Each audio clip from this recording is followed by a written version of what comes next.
Neurodevelopmental disorders, such as attention deficit hyperactivity disorder and autism spectrum disorders, have been increasing at alarming rates over the past 30 years. In Western medicine, we tend to recommend behavioral therapies and medications to manage symptoms. However, there is so much more we can do when we begin to address healing at the root cause, looking at the physiology of mental health and the many pieces of the puzzle that lead to optimal brain development. Welcome to Root Cause of Happiness. I'm Dr. Sarah Bryn Morrow, licensed psychologist, therapeutic yoga teacher, and optimal wellness educator. I teach the physiology of mental health and the skills that empower resilience. Join me as we explore the many pieces of the puzzle to deep healing at the root cause of happiness.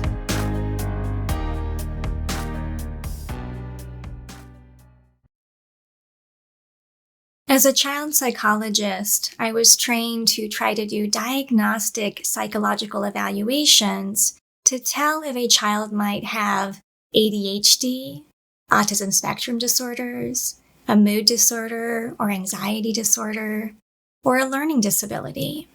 And over the 20 plus years that I've been working in pediatric mental health, I've come to realize that the diagnostic label is probably much less important than looking at a child's unique physiology and figuring out the root cause for that child's unique difficulties in why their brain isn't working in an optimal way, whether that's coming out as behavioral difficulties, trouble with social interaction, difficulty managing emotional stress reactions, having anxiety, irritability, stress reactivity, and realizing that behind those diagnostic labels is a human being, and that each human being has a unique physiology and a way that their body is showing up with cries for help. Symptoms of mental health conditions indicate that something is not right in the body. It doesn't mean we're broken or just have defective genetics, but that there are root cause issues causing that person's brain to not work quite right and their emotions to not feel very good. And that affects how they do in school, at home, in cooperation with other people, and how they learn and how they regulate their emotions. So it's really important that while we dive into this lecture on neurodevelopmental disorders, that we not get too hung up on any one diagnostic label. There's a huge amount of overlap between these different conditions. I participate on many mental health forums for parents online, and I'll see countless parents write that their child has autism and ADHD and anxiety and OCD, maybe also a tic disorder or food allergies or autoimmune conditions. And what that should tell us is that there's root cause in this child's body that is affecting their brain and way of functioning in many different areas. But there's probably not that many specific, unique diagnoses for that person. It's more of an umbrella statement that their brain and body are not in a state of biochemical balance, or that there are deficiencies or sensitivities, allergies, something at play that is causing neuroinflammation. Now, as a child psychologist, I was trained to help children with ADHD and autism from a cognitive behavioral therapy standpoint. So we will talk about CBT today, and I will share with you a lot of different parenting techniques, environmental changes, therapeutic strategies that will help that child and family function better. Because of course, the more we learn, the more skills we build, the more intentional and therapeutic we can become in parenting, the better off our children will be, and the better our homes will function as we know how to be strategic in raising our children.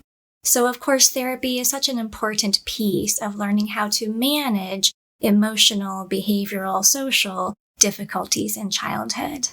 But beyond diagnostic labels and behavior therapies, I'd really like this focus in our lecture today to be on looking at the biology that is almost certainly one crucial piece of the puzzle to why your child might be presenting with symptoms of ADHD or autism spectrum disorders.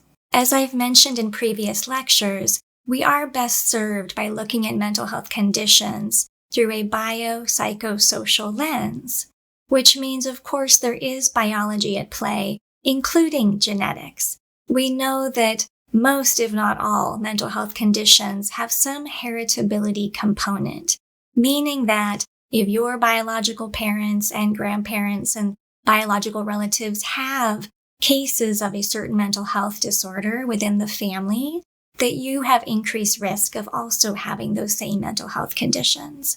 So there certainly are genetics at play.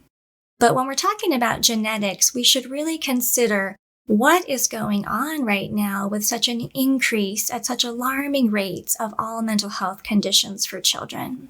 Genetics do not change quickly. Of course, we have epigenetic imprints left in our gene expression from our environmental experiences. And over time, very slowly, human genetics can change somewhat. But what we know for sure is in just the last 20 to 30 years, we've seen a dramatic increase in pretty much across the board child mental health disorders. We have much higher rates of depression, suicide risk, anxiety disorders, and all of the neurodevelopmental disorders, such as the autism spectrum disorders and ADHD. Now, genetics don't change quickly like that. We can't have such a dramatic increase in mental health struggles for children based on genetics.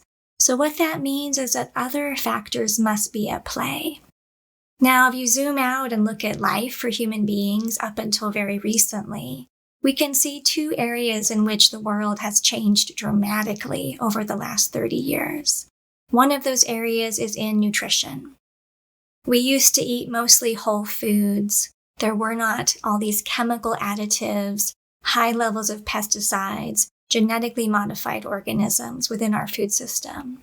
Now, in this current era, it's estimated that more than 70% of the food that American children eat is considered highly processed, meaning that these foods come in packages or fast food. They have a long list of ingredients that include many chemical additives, preservatives, food dyes, and within those ingredients are also high levels of herbicides and pesticides. This was not the way humans used to eat. And as we've seen the food system change over the last few decades, and ultra-processed food really take over America and a lot of the world, we are seeing direct correlation with worsening mental health and an increase in neurodevelopmental disorders for children. We have to consider also that children's lifestyles have changed dramatically over the last 30 years. It used to be that many more children grew up on farms and had to work physically hard to participate in the labor needs of a family taking care of their home and property or farm animals. Children used to be outside. Children used to walk and bike to their friends' houses. In the last 30 years, our way of life has been taken over by electronic devices and automated processes that have reduced the labor that humans do each day. It's a very scary statistic when you start to look at the number of hours on electronic screens most children spend per day, somewhere in the range of 6 to 8 hours a day on electronics. And really heartbreaking when you learn about the ever-reducing amount of time children are spending out in nature, moving their bodies, being in face-to-face social interaction with peers. And we're really seeing the impacts of these lifestyle changes in child mental health. We have concerning increases in emotional and behavioral disorders occurring. And we have to look at the factors contributing and try to realize where we can make changes to support these most essential needs of a human being. In this lecture today, I'd love to direct you towards some of the leading experts in healing mental health disorders at the root cause. When it comes to autism spectrum and ADHD, The nutritionist Julie Matthews is doing incredibly important and impressive work trying to take children with very severe neurodevelopmental disorders and use kind of whole person wellness strategies, starting with food and nutritional supplements, to support that child's developing brain and biochemistry. So all the work by Julie Matthews is really exciting. And what she will talk about in her work is this term of bio-individual nutrition. And it's so important to realize that there is not just one dietary plan that works for all people. We have complex, unique biology that determines whether one dietary strategy works for someone but not for another person. For example, you might have food allergies or sensitivities, and that will determine what foods you should eliminate to reduce inflammation in your brain and body. Another person may not have that sensitivity and can benefit from the nutrition in that food, such as dairy. So dairy can be inflammatory, and many people are better off avoiding dairy altogether. But there are nutrients in grass-fed, non-homogenized, non-pasteurized dairy, such as plain yogurt or kefir. And these fermented dairies known to have really helpful probiotics that help heal the gut microbiome and improve our overall digestive health. The majority of children on the autism spectrum have impaired digestive health. They may have gut permeability, also known as leaky gut. They might have more food sensitivities and allergies. They're also likely to have picky eating disorders where they eat a very, very limited number of foods. They often are avoiding more strong tasting foods or certain texture vegetables out of sensory sensitivities. So a lot of children with autism have nutritional deficiencies because they're only eating a small number of foods. Their digestion is not functioning fully, and they're often having leaky gut issues that are causing the immune system to be reactive and driving inflammation. So it's really important that if you have a child with significant neurodevelopmental difficulties, that you try to find a functional medicine expert that can look at your child's unique biology. They can run labs to see where your child might have really dramatic deficits in essential nutrients. And if there are key nutrients missing or at low levels, that means your brain does not have what it needs to synthesize neurotransmitters. So neurotransmitters are the hormones of the brain. And what will happen is that we need kind of an algorithm of puzzle pieces to fit together to be synthesized as cofactors to be able to make that neurotransmitter. It's really common that we need zinc to make neurotransmitters, and zinc deficiency will lead to symptoms that look like ADHD. And zinc is often a factor in all mental health conditions. But we don't just want to start taking lots of zinc. We ideally will get lab work done and try to look at the zinc to copper ratio. Sometimes we have too much copper, which is what's affecting zinc not being able to function effectively in the body. So we each have unique biology, and ideally we're going to run labs and look for missing nutrition pieces where we can start adding in specific foods on purpose, perhaps supplementing with a physician-grade, high-quality nutritional supplement. Julie Matthews has done significant research with a group that's developed a broad-spectrum multi-nutrient specifically to helping children with autism. That nutrient is called Empowered Plus. And I'm not telling you that that is the best supplement or the one for your child, but it's so important to know that nutrition matters hugely in how your child's brain is functioning, and that looking at your child's nutritional status through getting lab work done can help you target what might be some of the building blocks missing in your child's physiology that will help your child overcome their mental health struggles at the root cause and support their brain in optimal neurodevelopment. There's an excellent book out there by Dr. James Greenblatt called Finally Focused, and he talks about some of those key nutrients needed to manage ADHD and hopefully overcome ADHD at the root cause.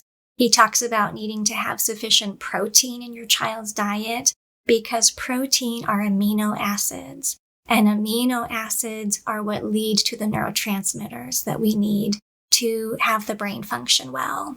He also talks about zinc and magnesium and iron. So it's really common that our children are deficient in magnesium. I think the statistic is that over 70% of American children have magnesium deficiency who have an ADHD diagnosis. So if you have ADHD, there's a really, really high chance you also have a deficiency in magnesium. The same is true for vitamin D. Vitamin D is also one of those nutrients that plays an essential role in creating the hormones our body needs. So children indoors on screens 6 to 8 hours a day, imagine how little sunlight is hitting that child's skin, which is our best way of getting vitamin D into the body. There's research showing that nature therapy, so in Japan we call this forest bathing, going outdoors, being around nature, so not, just sitting in an urban center, but ideally finding a park, a garden, a nature trail, a body of water where there are birds and insects and trees and flowers and dirt, all of these nature components that our body was evolved to expect to be around us every day. They're so important. And it's often talked about in ADHD that we have a nature deficit, that children who have ADHD often show incredible dramatic improvement when they start spending time outdoors on a consistent basis. So we want to try to get outside, get more movement, get sunlight exposure, and start increasing nutritional diversity to try to make sure that we're providing that child's brain and body all of those essential building blocks. Now, aside from adding in key nutrients, we might have to also eliminate things that could be causing systemic inflammation. So some of those things are going to be wheat, dairy, food dyes, high levels of sugar, especially high fructose corn syrup coming from genetically modified corn. That's very damaging to the gut lining. We want to avoid preservatives and all of these artificial ingredients in foods that are just harmful and are causing little bits of damage to this very sensitive and vulnerable digestive lining of the whole digestive tract. That lining of the intestinal barrier is really thin and fragile because it has to be. I like to think about the gut lining like a cheesecloth or a screen. And it has to be somewhat porous to allow the nutrients from our food to come in and waste to pass through. And yet, with these damaging chemical additives and harsh foods that can cause inflammation, what we'll get is bigger gaps, right, in the screen or in that cheesecloth, where now particles and foreign objects like gluten protein molecules or casein from dairy are getting through the intestinal wall. The immune system is reacting to that because those protein molecules should not be in the bloodstream. And when the immune system reacts, we get systemic inflammation. We're learning so much more about not only the intestinal permeability, that's a risk factor for all of us based on the food we consume, and the medications we consume can also damage the gut lining. But we also have permeability in the sinus membranes and also the blood-brain barrier. So we have to really look at reducing foods that could be causing systemic inflammation and damaging the gut lining. So we want to perhaps for a short time do an elimination diet with a doctor's guidance or do testing to look at food sensitivities and allergies. The best way to do that is to eat very cleanly, meaning just vegetables, fruit, meat from healthy animals, seeds, nuts, beans, and trying to eliminate all packaged and processed and restaurant foods for a while. Once we've eliminated some of those higher risk allergen foods, we can add things back in one at a time and see if those symptoms start to come back. And also just to see, do you feel better and does your brain work better when you're eating a more clean and specific diet to try to lower anything that could be causing inflammation for your brain and body. Now, protein is often discussed when it comes to ADHD because protein is such an essential macronutrient for the brain to function well. We need protein to get those amino acids that are so important as precursors to our neurotransmitters. If you have a child with ADHD, it's best to try to really increase their protein intake in the morning.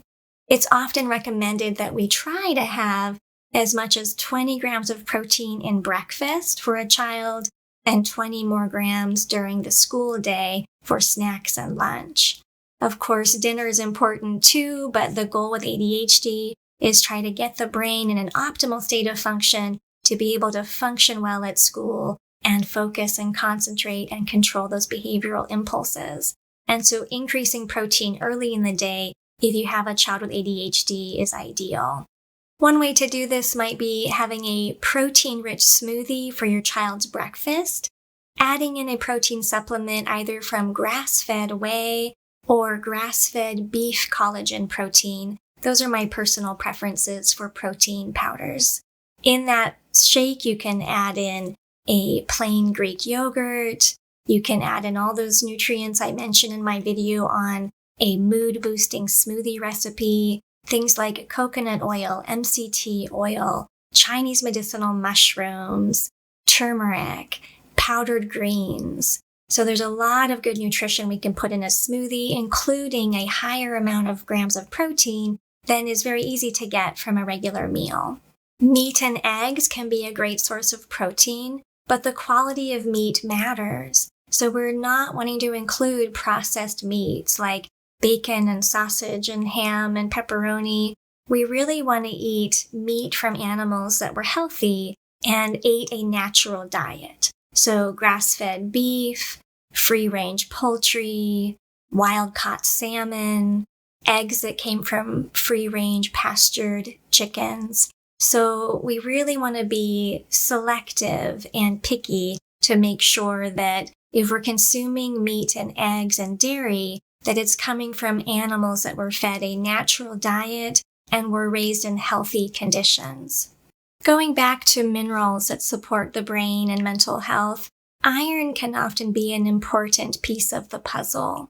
If we have deficiencies in iron, it can often lead to hyperactivity and impulsivity. And it's best to just support iron through good nutrition. So thinking about leafy greens, spirulina is a powdered algae from the ocean you can add to your smoothies. It has high levels of iron. Organ meats, of course, have iron like liver, but most kids would not be willing to eat liver. But you can buy desiccated grass-fed beef liver in capsule form or add small amounts of desiccated liver powder into a smoothie. So we really want to think about iron, zinc, and magnesium being three of the most essential minerals that support mental health. Magnesium is a relaxant, and magnesium is deficient in most Americans, and again, especially children that have things like ADHD and autism spectrum disorders, in which those children seem really keyed up. They have a tension. Their set point of stress and anxiety is always a bit in that orange zone where it's hard for them to ever feel totally safe and relaxed. There's a restlessness or a physical agitation often in children with neurodevelopmental disorders, and magnesium is very likely one factor. Magnesium, again, is so important for the brain being able to synthesize neurotransmitters.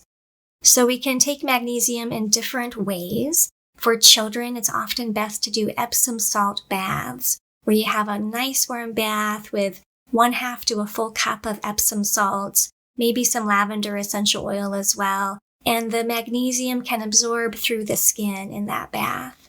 That's also helpful if your child is not feeling well, if they have had a lot of stress, if they have a hard time sleeping, if their body is healing from injury or illness. Epsom salt baths are very therapeutic.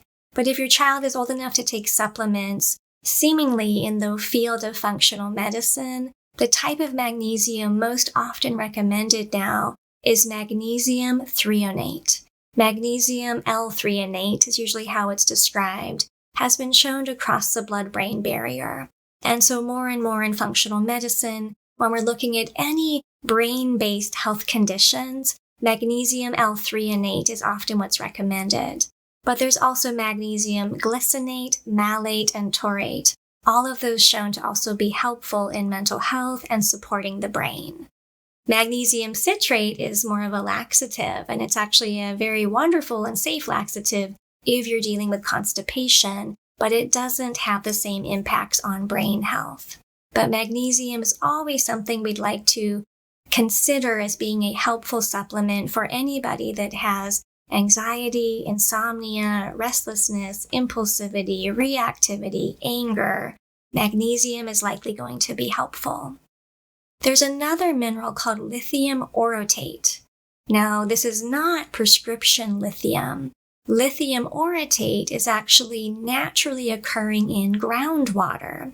And there's interesting data that shows, depending on the amount of naturally occurring lithium within a city's water source, we have worse mental health and violent behavior when lithium levels are low. Lithium orotate can be taken as a supplement, and it's often beneficial for, again, agitated mental health conditions, such as schizophrenia and bipolar disorder. This could be a helpful piece, along with ADHD and autism spectrum. But again, this is something you'd like to talk to a functional medicine doctor about and get a nice, high-quality supplement if your doctor thinks that could be beneficial for your child. So I'm a big fan of herbal medicine, and I love to grow medicinal herbs for myself. And there are herbs that have been shown to be helpful in neurodevelopmental conditions, especially ADHD. And some herbs that I would recommend you look into further or talk to your medical provider about are ginseng and ginkgo biloba, and also bacopa. So these are herbs that tend to be more brain activating. They tend to help you be more alert, more focused. They're helpful to prevent cognitive decline or improve cognitive function, learning, memory, test scores. So these are herbs that tend to be a little bit more energizing. And that doesn't mean hyperactive, but more mental focus. And then there are herbs like ashwagandha, an adaptogenic herb that is thought to be calming. So ashwagandha is known to kind of calm down restlessness and impulsivity and reactivity. It's helpful for anxiety and insomnia. So ashwagandha can be helpful. Rhodiola is another herb that gives energy. So these are things that can be taken in tinctures or capsule form. You'll often find them in a blend. So a mental focus herbal blend might contain several of these herbs together. Also rosemary. Rosemary is really helpful for cognitive function and mental focus.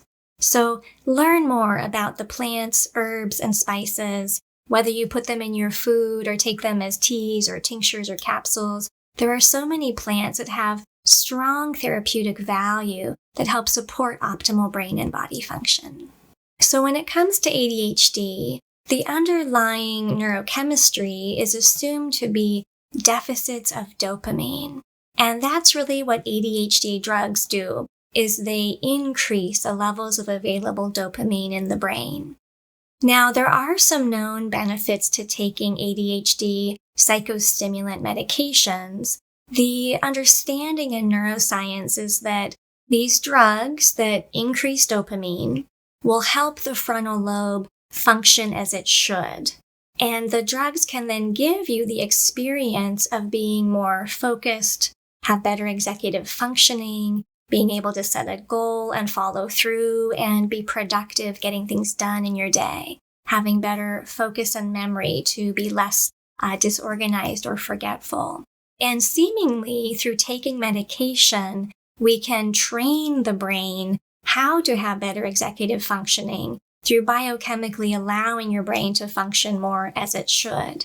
But it's so important to know that beyond medications that increase dopamine, such as Adderall and Concerta and Ritalin, there are other things we can do to naturally increase dopamine that don't have any side effects and probably work better as far as truly improving the overall health of the brain.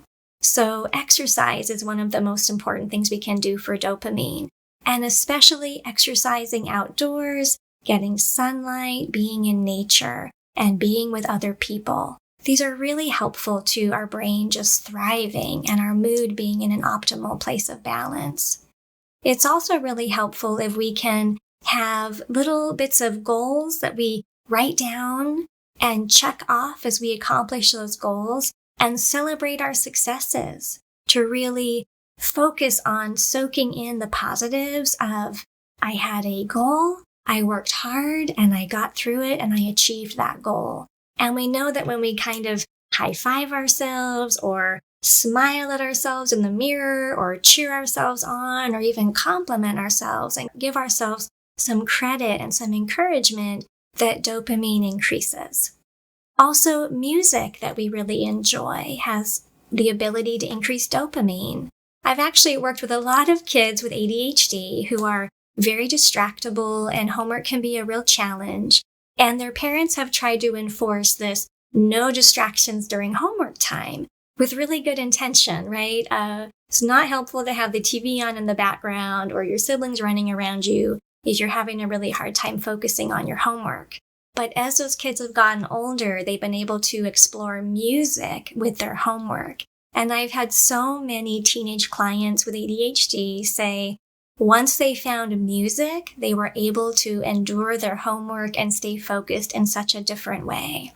So it will depend on the person, and it will depend on the type of music they really enjoy and the type of music that works best for them, where they don't get distracted. And the music is a benefit to kind of keeping the brain energized and focused and not distracting them by changing the song, singing along with the lyrics. So possibly like an upbeat, good rhythm instrumental music can be a great choice. But don't prevent your children from trying music as a way to help them get through homework and chores more effectively. So it's possibly a way that they can perk up their brain, get a bit of dopamine boost, and stay on task in a more effective way. Sun exposure not only gives us vitamin D, but we need that vitamin D to make serotonin and dopamine. And so sunlight and time outdoors, time in nature, also really beneficial to our dopamine levels. Also, things like meditation practice, yoga, tai chi, mindful movement, very supportive of dopamine in the brain. And your sleep and your nutrition matter hugely. So if you've ever gone 2 or 3 or more nights without sufficient sleep, you might have felt your brain start to struggle. That means that we are more easily stressed out, more easily emotionally upset and frustrated and reactive about things. We have a harder time focusing. We get distracted and impulsive, and we have a hard time accomplishing our tasks for the day. And that means we're having a hard time with executive functioning. So sleep is one of the most important pieces to consider in overall brain health and mental health. And if we're not getting sufficient sleep, we are probably out of balance biochemically, including having detrimental effects on our dopamine levels. So a lot of children that have ADHD and autism struggle with sleep. They tend to, again, be a little bit stuck in this low-level nervous system stress response, which means they have a hard time relaxing. They have a hard time quieting down their thinking mind. Many of those children will have anxiety that they're not very aware of, but that keeps them kind of on edge and in this state of alertness. And then a lot of those kids also avoid bedtime. So I've had a lot of kiddos with ADHD that just really, really fight going to bed because they aren't familiar or comfortable with the idea of slowing down on purpose and enjoying stillness and quiet. They just don't really recognize that that can be an enjoyable state in which we can savor the wind down, enjoy the comfort of lying down in bed at night, on purpose give ourselves permission to quiet the mind and relax the body and find stillness and relaxation. It's just not a state they're familiar with or comfortable with. So if your child is not sleeping well, that could be one of the number one most important factors in how their brain is functioning. I have a fairly lengthy lecture on sleep health, how to optimize sleep, and another lecture on parenting your child for optimal sleep.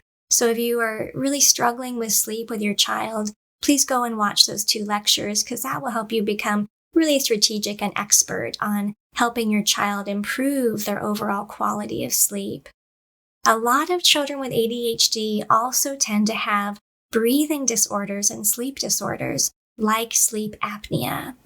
If your child snores, and if your child snores pretty consistently, pretty severely, that's a factor. That matters a lot in what might be going on with their brain health. If your child is snoring through the night, that means they're mouth breathing. They may have sleep apnea, in which they're having moments of actual loss of breathing throughout the night. We know that if you have sleep apnea, that you do not have restorative sleep. So even if you do fall asleep and you try to spend those 8 hours in bed, you often wake up feeling terrible. Your brain did not go through the cycles of sleep stages and into REM and deep sleep, where we have to allow the brain to go into deep, deep sleep to detoxify. So we know if you have sleep apnea, it really increases your chance of cognitive decline and neurological disorders, also cardiovascular disorders. So sleep apnea is something we want to take very seriously. If your child snores, we want to have a sleep study done to try to figure out, how are they sleeping? Are they not getting quality restorative sleep? If your child tends to mouth breathe, then we want to address that. So mouth breathing affects the brain and it affects the nervous system. We are only really built to breathe through the mouth when we are in danger. So our stress breath is, right? Up, down, mouth to chest breathing is how we breathe when we are in a state of danger. And imagine if you have chronic sinus congestion, sinus infections, allergies, and you've learned to just breathe through your mouth, which means all day, every day, you're mostly breathing into the upper lungs. That way of breathing is keeping the nervous system on alert, not sure if you are safe or not. And breathing mouth to chest will kind of prevent you from ever feeling relaxed and emotionally safe in the world. So we can work on this, right? We can work on just helping our children build awareness. If they're on a tablet and their mouth is hanging open, we cue them to be aware and close their mouth. There are exercises we can do to actually strengthen the tongue being up on the palate of the mouth. So these are called mewing exercises. And we push the tongue up and broaden the tongue to help expand that upper palate. That will help the tongue posture be where it should be so that the mouth can stay closed. If your child breathes through their mouth throughout the night, then we have what's called mouth taping. And you can either use just a very small piece of medical tape, or you can actually buy special tape for training yourself to breathe through your nose as you sleep at night. And usually this is tape that goes around the lips and has a slit between the lips, so that there's not a sense of, I can't breathe through my mouth if I need to, but there's this tape kind of holding the lips together, and that will help you fall asleep, hopefully breathing through the nose. What's really cool about our breathing system is that the more we breathe through the nose on purpose, the more we can breathe through the nose automatically. So if you can't breathe through your nose, if you have chronic congestion, or just kind of a narrowing of those nasal sinus passageways through neglect or atrophy, we can retrain the body to breathe through the nose as it should, breathing from nose to belly. If we're breathing through the nose, we're more likely to be moving the diaphragm with the breath. When the diaphragm draws down, we can then access the lower lobes of the lungs. Breathing nose to belly into the lower lungs is where those nerve endings communicate safety to the nervous system. So when we are ideally sleeping, relaxing, happy, calm, safe, we tend to breathe through the nose. The belly is relaxed and the belly expands and contracts as we breathe from the nose into the lower lungs. So breathing is one of the most essential pieces of the puzzle to mental health. Breathing during sleep is really a factor in how restorative your sleep is. And if you're not able to go into deep restorative sleep, the brain is lacking this detoxification process that only occurs during sleep. So one thing to really question as a piece of the puzzle in your child's neurodevelopmental health is toxic burden. So that is one reason that food matters. It's not just the loss of essential nutrients that we're concerned about, but also an overwhelming toxic burden on the body, on the brain, through eating foods that are loaded with pesticides, herbicides, additives, preservatives, and artificial chemical ingredients. So toxic burden matters. And toxins in the brain will derail cellular function between neurons. So one thing we have to really look at in neurodevelopmental disorders is how to increase nutrients but lower toxic burden. And one way we lower toxic burden is through getting sufficient sleep to help the brain have sufficient time to be able to clear toxins. We also need exercise. We need to get the heart beating, the lungs working. We detoxify through breath, through sweat, through, of course, our urine and bowels. So we need to hydrate, and we need to really contemplate where we can reduce toxins in our child's environment. Some kids are very sensitive to toxins more than others. In fact, that is probably why genetics matter in neurodevelopmental disorders. It's not that if you have this gene, you have autism. It's often that if you have this type of genetic profile, that means two things. One, that your body might struggle to metabolize, break down, and process and receive key nutrients. So some people's bodies have a harder time accessing certain nutrients from food, such as B vitamins. That's why methylated B vitamins are often an important part in functional mental health treatment. But in addition to struggle receiving nutrients from even the good foods you might be eating, there is probably also genetic influence that prevents your body being able to detoxify. So children who have autism very often have an overwhelming toxic burden. They might have a struggle getting rid of things like mercury and lead and heavy metals from their bodies. And so we want to look at that and consider, how do I first increase nutrients and decrease toxic load, reduce inflammation, and help the brain be able to detoxify at night through getting sufficient sleep? Make sure my child is moving, drinking water, sweating. That's another benefit of an Epsom salt bath, is in a nice, relaxing, warm bath. We might have some nice sweating to detox through the skin. And even sunlight and playing and just working hard in the body helps the body remove toxins. There are other things we can do, like massage and lymphatic massage. So the lymphatic system are our detoxification pathways, and they don't have a pump. Like the heart pumps blood through the veins, the lymphatic vessels don't have a pump. The way we move lymph is by moving the body. So one way is through exercise. Another way is through massage. And you could also learn about dry skin brushing.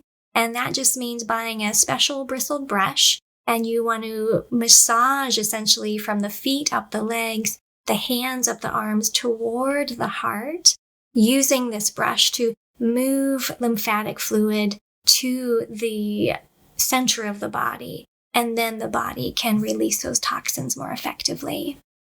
Infrared sauna is also helpful in detoxifying the body. We reduce inflammation with infrared sauna. There's benefit through this hot-cold contrast. So even taking a hot shower followed by a cold, brief shower, or doing hot-cold challenges help the body sort of repair at a cellular level and repair and regenerate mitochondria, which is a crucial piece of mental health. We're really still learning a lot about mitochondria, but it's definitely something to be aware of and learn more about if you're interested. So if ADHD involves struggles with executive functioning, which requires optimal health of the prefrontal cortex of the brain. One of the best ways we know of to rewire the frontal lobe is through meditation and mindfulness practices. There's research coming out now showing that teaching children with ADHD how to meditate is very beneficial in reducing their symptoms. And if we look at people who have meditated for a long time, we can see dramatic structural differences in their brain structure, their frontal lobe, cell density, and cellular connectivity compared to people who do not meditate. I will tell you, I taught a therapeutic yoga program for children back in the day, and it is hard to find a child who really wants to do any kind of sitting meditation. The beginning and end of a yoga class where we sit in centering practice or relax in shavasana, deep relaxation at the end of class, those were challenging for the vast majority of children who went through my therapeutic yoga program. And so it's really not sort of intuitive for a child to want to stop and be still, and rather than doing stuff all the time, just be in a state of awareness, be with their breath, be with an image in their mind or a mantra. It's counterintuitive to a child's natural wiring to explore the world, play, interact with people, learn and grow and interact with the world with such curiosity. The act of mindful awareness and meditation can be different for a child to experience. But if there is one skill and one practice that you can teach your children and practice with them at home, it's mindful awareness. That will support them whether or not they have a neurodevelopmental difficulty or mental health struggle. We all do better, feel better, and function better the more we practice mindful awareness. So if you have a child with ADHD or autism spectrum disorder, I would really encourage you to start with just teeny tiny mindfulness practices. So you can do this in fun and playful ways or silly ways that make them laugh, but we want to do this. So first we want to teach our kids about mindfulness being so medicinal. I have a lecture on that topic, mindfulness, so important. To be aware, to notice our thoughts as they just naturally occur in the thinking mind, to notice our emotions and how they're showing up in body sensation, to notice our reactions when we judge things as good or bad, or I don't like it, it shouldn't be that way. And as we can notice our emotions, thoughts, our breath, our body, then we can make a choice. We can choose response only if we have awareness about what we're experiencing. So with little kids, you might do funny little things like a staring contest. And you would tell them, I'm really good at staring. I think I can stare longer than you without blinking. And you challenge them, to just lock eyes with you. You might not do a staring contest, but more of just an eye-to-eye meditation where you just take in each other's light in your eyes and just really stare at each other for a moment in a loving gaze. You might do something like a seashell meditation or a flower if you find beautiful flowers somewhere. To have a flower or a pebble or a seashell and say, wow, I just want to sit with this for a moment. I'm just noticing all the detail, all the color, all the beauty. Isn't it fascinating? Isn't it amazing, the beauty of Mother Nature? And just savor, soak in for a moment that little bit of beauty with your child. If your child has had a good moment and they're just kind of bouncing around their day and they did something well or they're happy, draw them to you and be like, hey kiddo, come here, I want to tell you something. And give a little suspense, right? Let them wonder, what's going on? And draw them to you and hold their hands and say, have you noticed how well you're doing today? I can see that you're choosing your responses. I can see you being thoughtful about your brother or sister's feelings. You were really helpful today without me asking. I'm so proud of you, and I hope that you've noticed and that you are proud of yourself too. So these little moments to just bring awareness and highlight their success is so important. So mindfulness, if you're walking outside, tell them, I'm going to try to do a walking meditation. I'm going to try to just see if I can pay attention to each foot hitting the ground, breathing in synchronicity as I walk. I'm going to try to notice the sounds of the birds as we walk on the trail. Oh, and the smells as we pass by different types of trees or flowers.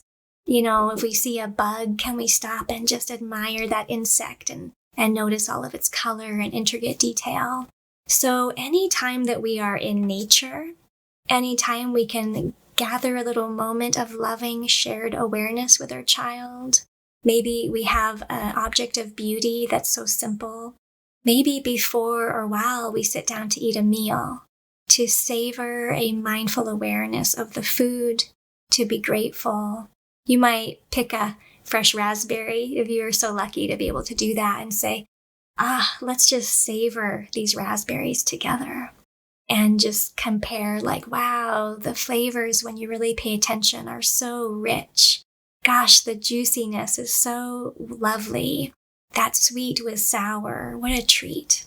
And so even a little bit of special food like that to savor and have a eating mindful moment is really powerful. As your children get older, if you can encourage them to sit in a centering practice with you for even 1 minute, that is huge. There's some research showing that if we can get children with ADHD to have a sustained meditation experience, it provides lasting change in their self-control ability. So even if we can start with 1 minute, and you can use a timer, and you can say, I know this feels silly and maybe even kind of foolish to sit here and do nothing, but we're actually training our brain to be able to pause and notice and be aware as we go through life. So let's set our timer for 1 minute and just see, can we do it? Can we challenge ourselves to not move our bodies for 1 minute and come into a nice strong sitting posture, be intentional how they sit in their body, start the timer. And if they squirm, you can laugh about it and be like, oh my gosh, we only made it 10 seconds and we're both feeling squirmy. But we want to build that up, from half a minute to 1 minute to 2 or 3 minutes. There are so many free apps now or low-cost apps for your phone that walk you through daily guided meditations. There are guided relaxations for children that tend to bring in more sensory awareness, so that mental vacation or imagery work of imagining a beautiful scenery in detail. So all of these things are mindfulness exercises to pause and notice, to reflect on how we're doing, to notice the thoughts in our mind, to be aware we're breathing, to be aware that my feet are touching the ground one at a time, to know that I'm breathing while walking, to be aware of what I'm seeing, hearing, smelling, feeling, tasting. So all of these things give us opportunity to practice mindful awareness and be teaching our children how to strengthen, actually exercise their frontal lobe to be able to be more and more aware and therefore able to choose our response and choose our best behavior in each situation we're in. Another way that we can exercise the brain is through neurofeedback. This is getting increasing amounts of research support behind it, especially for children with neurodevelopmental disorders. And what neurofeedback does is essentially give a person live feedback as to how their brain is working and exercises or tasks that on purpose you are trying to get your brainwave activity to shift towards optimal brain function. So neurofeedback is kind of like a brain gym workout where we're plugged into a computer, we have a cap on that's reading brain waves, and as we're trying to interact with that computer, the computer is giving us feedback, trying to teach the person how to shift brain function towards that high-level frontal lobe function and executive function. So over time, however the brain cells are firing, they are wiring together. So if we are doing neurofeedback therapy and we're getting practice of shifting the brain waves, shifting brain function, getting the brain more into an optimal realm of electrical activity, then we're reshaping the brain and building brain cell pathways. So neurofeedback doesn't work for everybody, but I think it's really worth trying if you have the time and financial resources to invest in neurofeedback for a period of time. It really is one of the more direct and targeted ways that we can have a child be able to exercise brain function and hopefully over time wire the brain toward functioning at a higher level and addressing some of those truly based neurological functional deficits. Okay, so we've talked a lot about the importance of nutrition, sleep, exercise, time in nature, mindfulness, how we breathe, self-awareness. All of these things are so important, but we better talk a little bit about behavior therapy. That's really what I do as a family therapist when I'm working with a child with ADHD or autism.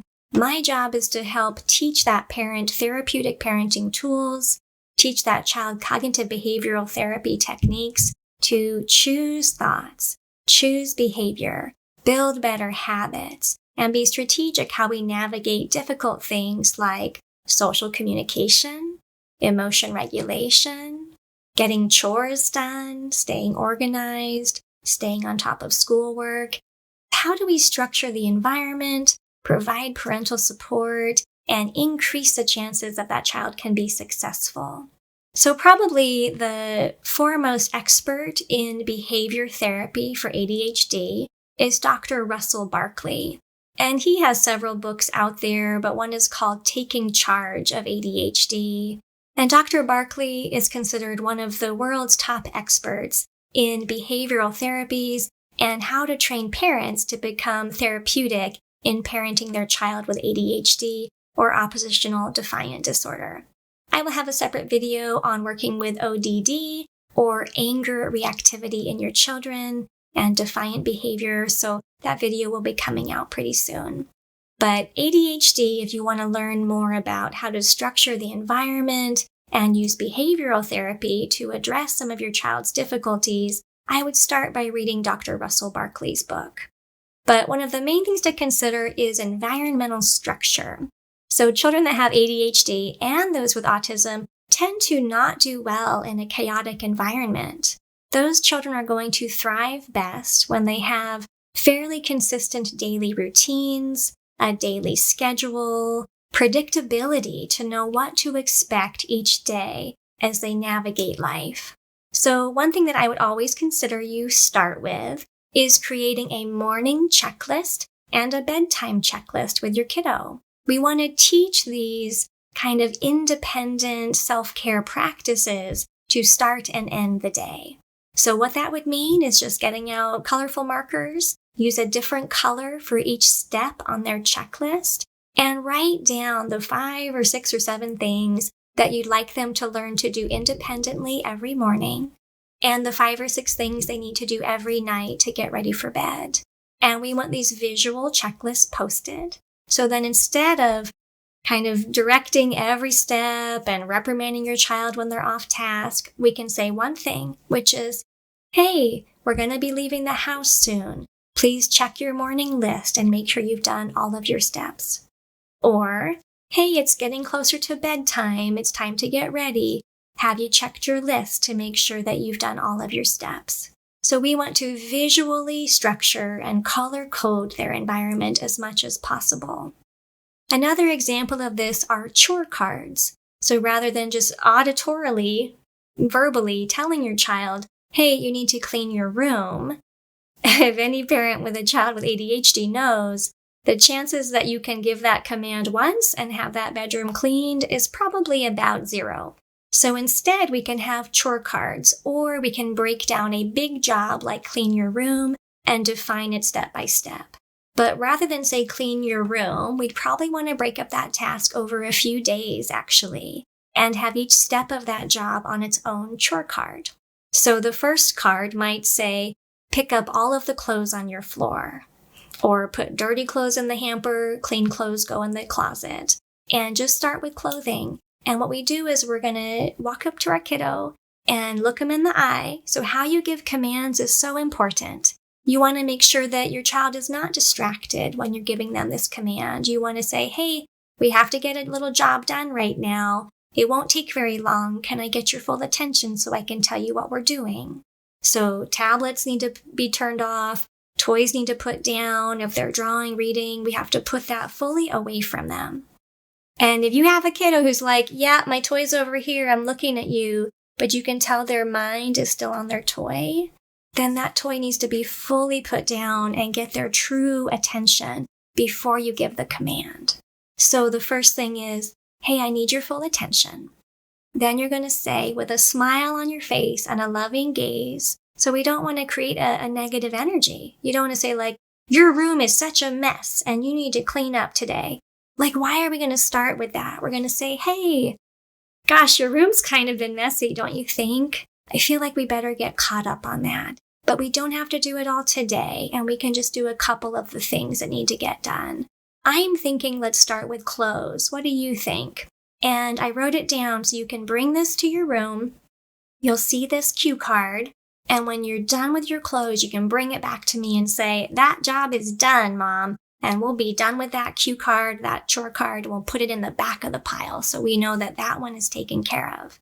So we want to write down different color for each chore, give them a visual card so that's a reminder. If they go to pick up clothes and they end up distracted playing with toys, maybe they'll see that chore card and remember on their own, oh yeah, my job is picking up clothes.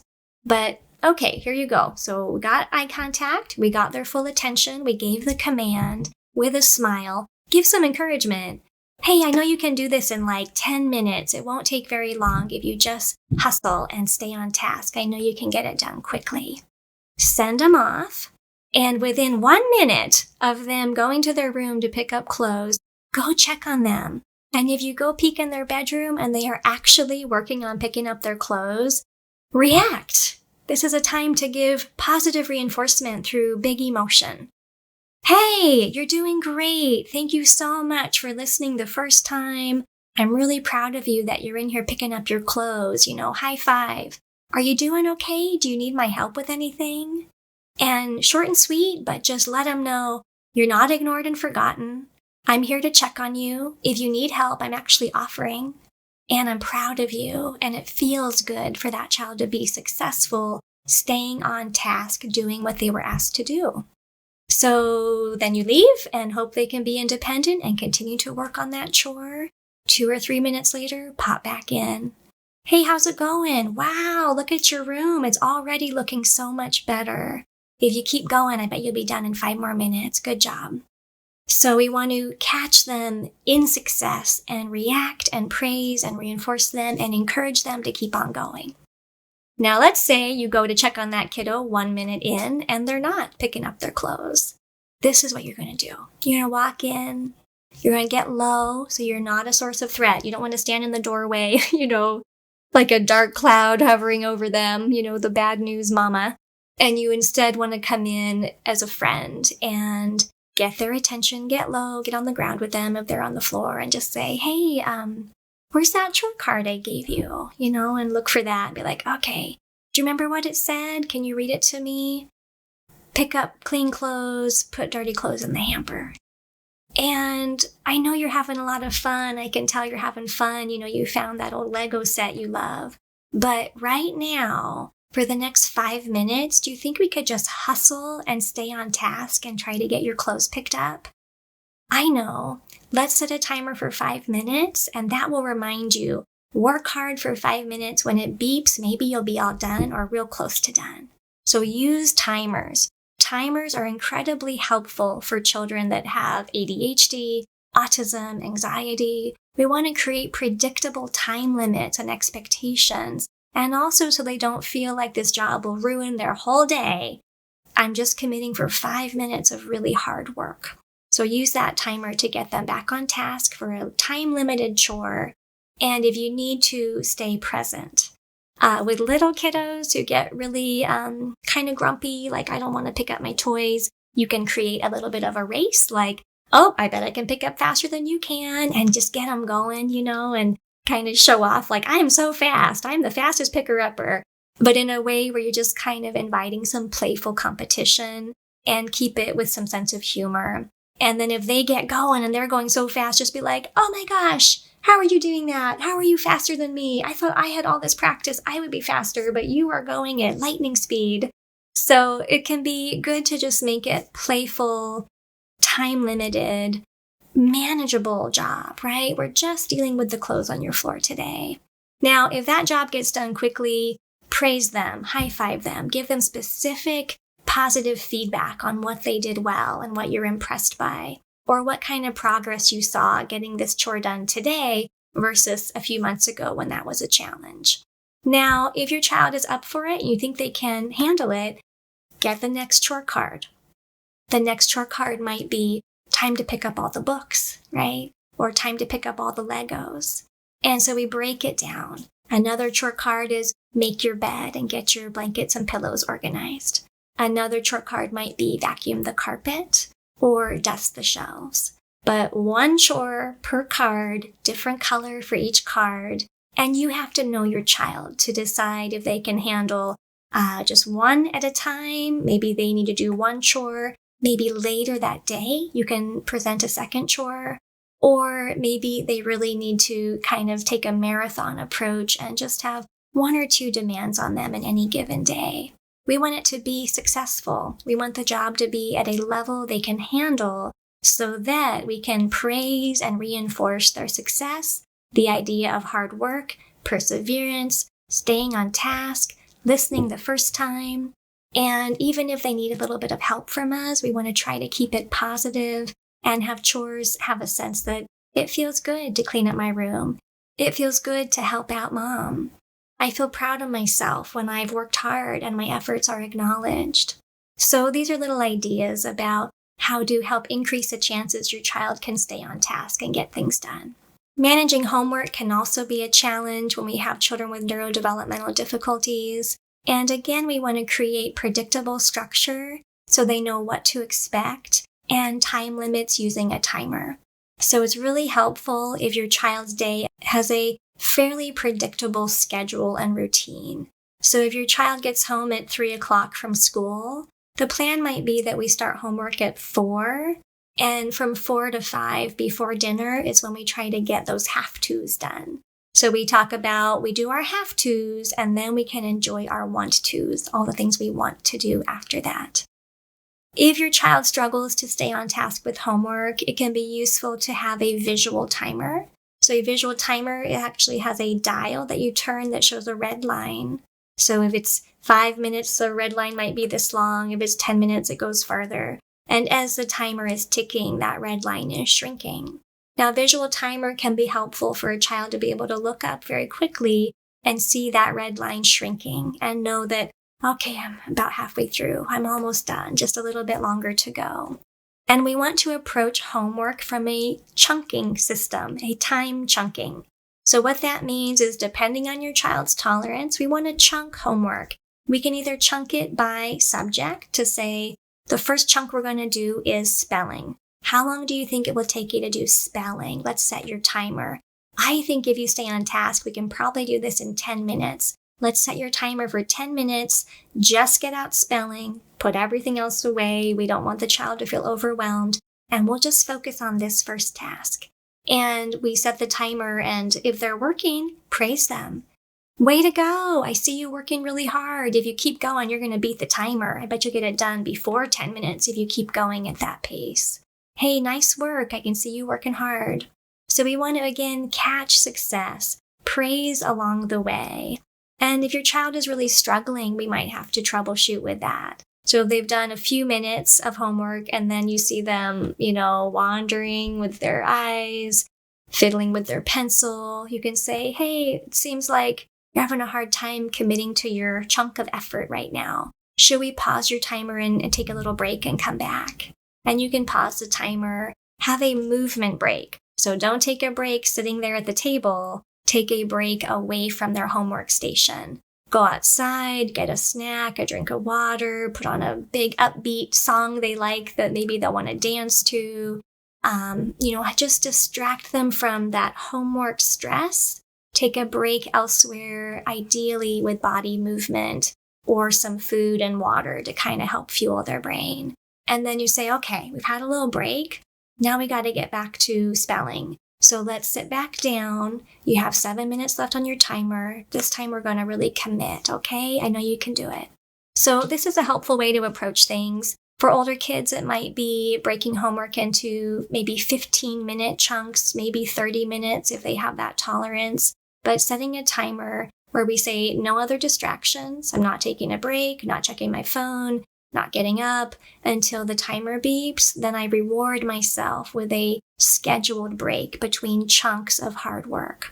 There's research on chunking that shows that we get work done more efficiently with fewer errors and with less emotional stress. And so it's just a way to break a big, overwhelming task into pieces, to have dedicated amounts of tolerable work-focused time. And then in between those chunks of hard work, we have this sense of reward of taking a break and kind of refreshing the brain and rebuilding the energy. So that's a great way to approach those academic challenges. So structure is key. Predictability in the daily routine, in the expectations for your child. We can set goals with a reward program. So if our child is having any specific challenges, we can define 2, 3, maybe 4 behavioral goals, and then identify rewards that the child can earn. So I'll go over more of that in my lecture on oppositional defiant disorder and managing your child's anger stress response. So we'll talk more about behavioral reinforcement programs in that lecture. So I've talked about a lot today in this lecture, and I hope it's not overwhelming. The truth is, I could talk for hours more about this topic, and I hope that you realize that in each lecture I record, it's just the highlights. It's just part of the information that's out there. Just in the interest of time and efficiency, I can't cover every detail. But these are essential details to contemplate. So we really want to make sure that our child is working towards diverse nutrition. So as many plants, vegetables, fruits, spices, herbs, nuts, seeds, beans, mushrooms, healthy meats, grass-fed dairy, as much diversity as we can in nutrition. Also fermented foods so that healthy fermented dairy without sugar added, live culture fermented dairy can be beneficial to the gut health. Possibly also thinking about healing the gut lining and other probiotic foods such as sauerkraut and kimchi, miso, tempeh. My kids don't tend to like sauerkraut and kimchi, but I can make a dip that they like. So you might get creative with that and look up dips you can make that usually combine things like cashews, sunflower or pumpkin seeds, some sauerkraut or kimchi, some olive oil and garlic, and that can make a really yummy dip that your kids might enjoy, not realizing they're eating fermented cabbage. But fermented foods play a really crucial role in rebuilding the gut flora, that microbiome of healthy bacteria in the gut. So nutrition is always where I'm going to start. There are herbal supplements and some nutritional supplements that you might consider, such as magnesium, zinc, iron, ideally coming from food sources as a priority, protein, again, ideally starting with food, but possibly supplementing protein to increase the overall protein intake for our kids. We want to always look at their lifestyle choices by reducing screen time, increasing movement, spending more time in nature, spending more time in community. So kids are getting more and more isolated, and that is playing a role in pediatric mental health. So building community, playing face-to-face with peers is an essential part of child mental health. In parenting, you want to keep learning and reading. I would recommend you look up the work by Dr. Daniel Amen. Daniel Amen is somewhat of a rogue in the psychiatric field in that he's one of the first people to advise brain imaging in order to treat mental health disorders. Psychiatry is the only field of medicine in which they don't look at the organ being treated. And Daniel Amen has used brain imaging to try to more specifically target treatment for people with severe mental health conditions. And he has several books, but one of them is called The End of Mental Illness. and he presents some cases of severe ADHD and autism spectrum and traumatic brain injury, and he talks through supplement profiles that helped that person heal their brain. So that's an interesting book to read and gives you more of this functional medicine perspective of healing the brain at the root cause. He'll address in there omega-3 fatty acids, which I realize I should have mentioned earlier. Omega-3 fatty acids and healthy fats support the cellular structure of brain cells. Without sufficient omega-3s, we have essential atrophy of the brain cells, not able to communicate effectively with each other. So omega-3 healthy fats are anti-inflammatory and supportive of brain structure. So I'll always recommend things like sardines and salmon and possibly a fish supplement, always being wary of heavy metal contamination and choosing a high-quality supplement. So Daniel Amen will talk about many things you can use to heal the brain, but omega-3s being one of them. He has another book called Healing ADD, and so he's a resource to consider. Dr. Amen also presents ADD or ADHD as an umbrella term that probably has at least 7 distinct types of ADHD under this one umbrella diagnostic category. And he details out the different ways these different types of ADHD might show up and different treatments for each type.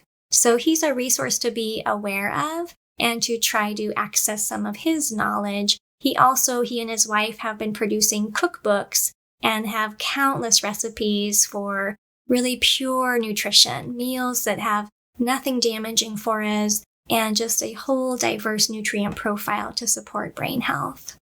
So keep reading, keep learning. Russell Barkley for behavior therapies, Daniel Amen and James Greenblatt go more into functional medicine in their books. Just really start learning. Julie Matthews, right? She's such an expert in bio-individual nutrition for neurodevelopment. And what I want you to realize is there is hope. There is always hope for healing and even hope for reducing the need for medication over time. But we have to understand the root cause. We have to begin to target the nutritional needs of the body, healing the gut, reducing systemic inflammation, being aware that if the brain is not working quite right, there is almost certainly neuroinflammation at play. We have to look at the breath and sleep and these just core needs of the body to be able to function well so that the brain works well and we can feel good in our mental health. So whether or not your child has a neurodevelopmental disorder, know that there is so much you can do for your child, and they might have to learn their own special skill set. They probably do need some help with emotion regulation coping skills because probably everybody needs some help with how to self-regulate the stress response. Of course, many of my earlier videos are on managing the stress response and using cognitive behavioral therapy coping skills. We all would benefit from practicing mindful awareness. At the end of the day, you have to have a lot of compassion for your child. Your kiddo might wear you down and have you kind of running around struggling to meet their needs every day, but realize your child is doing the best that they can in this moment with the brain and body they're living in and the skills they have. They can learn more, we can get them into better health, but we have to have compassion. One thing to realize if you are parenting a child with a neurodevelopmental disorder is that it's helpful to reduce your expectations away from their chronological age to reduce their level of development by about 25%. So that means if you have, say, a 12-year-old, you would really parent them at the age of a 9-year-old. Or if you have an 8-year-old, you would think of them more as a 6-year-old. So it means reducing our expectations as far as what's developmentally appropriate for that child by about 25% their age, their chronological age. And this can help you reframe as a parent and realize that your child truly does have some neurological struggles going on. And they need your compassion, your loving kindness, your loving alpha, strong presence. So being the alpha for your child will actually help them feel more safe in the world. They need you to be learning more about food and encouraging them to continue to make better, healthier food choices. And just the more you learn, the more you can do for your child. And just always know there is root cause behind all of our mental health conditions. And we need to look at the physiology of the body, the environment, our lifestyle choices, and of course, the depth of our social connection and loving attachment. So keep learning, keep reading. Lots of my lectures I'm putting out will help your kiddos if they fall on either of these ADHD or autism spectrums. And just know that if we understand how the body works, we can figure out how to heal the brain. Thank you for joining me at Root Cause of Happiness. If this information was useful to you, please share it with others seeking knowledge and tools for resilience. It is a meaningful contribution to the world when we become proactive in our healing journeys, by learning and growing, by increasing our awareness, by addressing the root cause of happiness.